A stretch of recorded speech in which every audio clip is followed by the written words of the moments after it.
दोस्तों, कभी ना कभी तो आपके मन में यह विचार जरूर आया होगा, महाभारत युद्ध के बाद बचे हुए लोगों का क्या हुआ होगा।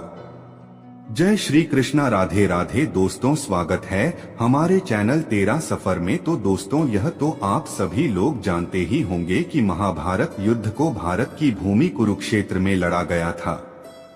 कौरवों और पांडवों की सेना भी कुल 18 अक्षौहिणी सेना थी, जिनमें कौरवों की 11 और पांडवों की 7 अक्षौहिणी सेना थी। एक अक्षौहिणी में 21,870 हाथी, 21,870 रथ, 65,610 घोड़े और 109,350 पैदल होते थे। इस युद्ध के प्रमुख सूत्रधार भी 18 थे। इस युद्ध में कुल 18 योद्धा ही जीवित बचे थे। महाभारत के युद्ध के पश्चात कौरवों की तरफ से 3 और पांडवों की तरफ से 15 यानी कुल 18 योद्धा ही जीवित बचे थे। पांडव पक्ष के योद्धा, पांडव पक्ष के विराट और विराट के पुत्र उत्तर, शंख और श्वेत, सात्यकी के 10 पुत्र, अर्जुन पुत्र इरावान, द्रुपद, द्रौपदी के 5 पुत्र, धृष्टद्युम्न, शिखंडी आदि नहीं बचे थे। कौरव पक्ष के योद्धा, महाभारत युद्ध में एकमात्र जीवित बचा कौरव युयुत्सु था। युधिष्ठिर ने युद्ध के मैदान में ही सभी योद्धाओं का अंतिम क्रियाकर्म करवाया था। कौरव पक्ष के कलिंगराज भानुमान, केतुमान, अन्य कलिंग वीर, प्राच्य, सौवीर, शूद्रक और मालव वीर आदि सभी मारे गए। लाखों लोगों के मारे जाने के बाद लगभग 24,165 कौरव सैनिक लापता हो गए थे। महाभारत युद्ध की समाप्ति के बाद कृतवर्मा, कृपाचार्य, युयुत्सु, अश्वत्थामा, युधिष्ठिर, अर्जुन, भीम, नकुल, सहदेव, श्री कृष्ण, सात्यकी आदि जीवित बचे थे। इसके अलावा धृतराष्ट्र, द्रौपदी, गांधारी, विदुर, संजय, बलराम, श्री कृष्ण की पत्नियां आदि भी जीवित थे। इस युद्ध के प्रमुख सूत्रधार 18 थे, जिनके नाम इस प्रकार हैं: धृतराष्ट्र, दुर्योधन, दुशासन, कर्ण, शकुनी, भीष्म, द्रोण, कृपाचार्य, अश्वत्थामा, कृतवर्मा, श्री कृष्ण, युधिष्ठिर, भीम, अर्जुन, नकुल, सहदेव, द्रौपदी एवं विदुर। कृपाचार्य, महाभारत के युद्ध में कृपाचार्य बच गए थे क्योंकि उन्हें चिरंजीवी रहने का वरदान था। कृपाचार्य अश्वत्थामा के मामा और कौरवों के कुलगुरु थे। महाभारत युद्ध में कृपाचार्य कौरवों की ओर से सक्रिय थे। वे आज भी जीवित हैं। कृतवर्मा यादव थे और यह भोजराज हृदिक के पुत्र तथा कौरव पक्ष के अतिरथी योद्धा थे। मथुरा पर आक्रमण के समय श्री कृष्ण ने कृतवर्मा को पूर्वी द्वार की रक्षा का भार सौंपा था। कृतवर्मा ने बाण के मंत्री कुंभकर्ण को हराया था। शाप के चलते यादवों के युद्ध में वे भी मारे गए थे। सात्यकी ने कृतवर्मा का सिर धड़ से अलग कर दिया था। अश्वत्थामा कौरवों की ओर से लड़े थे।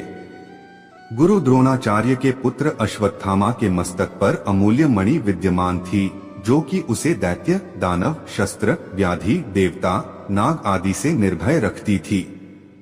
यही कारण था कि उन्हें कोई मार नहीं सकता था। पिता को छलपूर्वक मारे जाने का जानकर अश्वत्थामा दुखी होकर क्रोधित हो गए और उन्होंने ब्रह्मास्त्र का प्रयोग कर दिया, जिससे युद्ध भूमि श्मशान भूमि में बदल गई। यह देख कृष्ण ने उन्हें 3000 वर्षों तक कोढ़ी के रूप में जीवित रहने का शाप दे डाला। युयुत्सु, महाराज धृतराष्ट्र के एक पुत्र युयुत्सु ने पांडवों की ओर से लड़ाई की थी।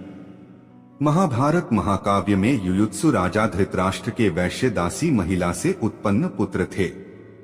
माना जाता है कि युयुत्सु के वंशज आज भी मौजूद हैं। सात्यकी, महाभारत युद्ध में सात्यकी पांडवों की ओर से लड़ने वाले यादव योद्धा थे। सात्यकी ने कौरवों के अनेक उच्च कोटि के योद्धाओं को मार डाला, जिनमें से प्रमुख जलसंधि, त्रिगर्तों की गजसेना, सुदर्शन, म्लेच्छों की सेना, भूरिश्रवा, कर्णपुत्र प्रसन्न थे। सात्यकी ने यादवों के झगड़े में कृतवर्मा का सिर काट दिया था और वे भी मारे गए थे। कृष्ण यदुवंश का नाश कुछ यादव युद्ध में और बाद में गांधारी के शाप के चलते आपसी युद्ध में मारे गए।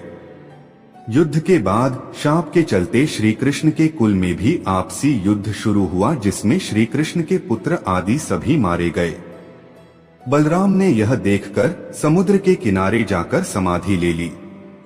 श्री कृष्ण को प्रभास क्षेत्र में एक बहेलिये ने पैर में तीर मार दिया, जिसे कारण बनाकर उन्होंने देह त्याग दी। बचे लोगों ने कृष्ण के कहने के अनुसार द्वारका छोड़ दी और हस्तिनापुर की शरण ली। यादवों और उनके भौज्य गणराज्यों का अंत होते ही कृष्ण की बसाई द्वारका सागर में डूब गई। बच गए योद्धा महाभारत के युद्ध के पश्चात कौरवों की तरफ से 3 और पांडवों की तरफ से 15 यानी कुल 18 योद्धा ही जीवित बचे थे, जिनके नाम हैं कौरव के कृतवर्मा, कृपाचार्य, युयुत्सु और अश्वत्थामा, जबकि पांडवों की ओर से युधिष्ठिर, अर्जुन, भीम, नकुल, सहदेव, कृष्ण, सात्यकी आदि बचे थे।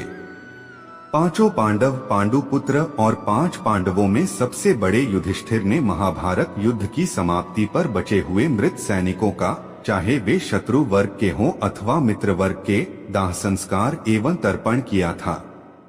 कई वर्षों तक पांडवों ने राज्य सुख भोगने के बाद स्वर्ग के लिए प्रस्थान किया।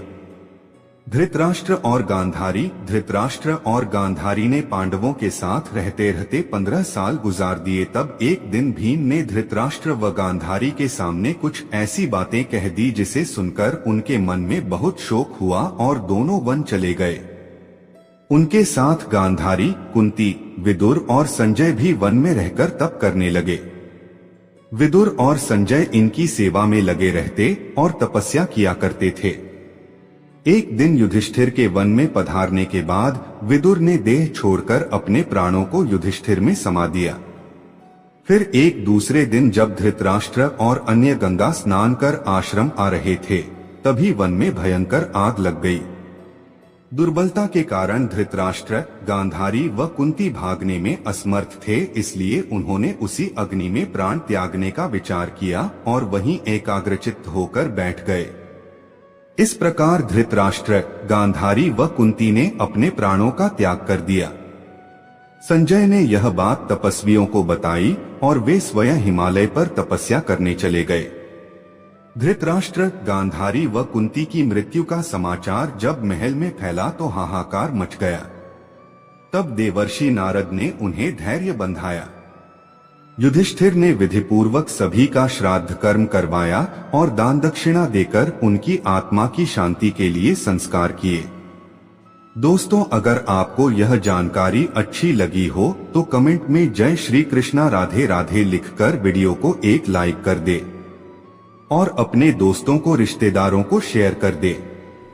और ऐसी ज्ञानवर्धक मोटिवेशनल वीडियो को देखने के लिए आप सभी लोग हमारे चैनल तेरा सफर को सब्सक्राइब कर सकते हैं। वीडियो देखने के लिए आप सभी को धन्यवाद। जय श्री कृष्णा राधे राधे, जय श्री सीताराम, हर हर महादेव।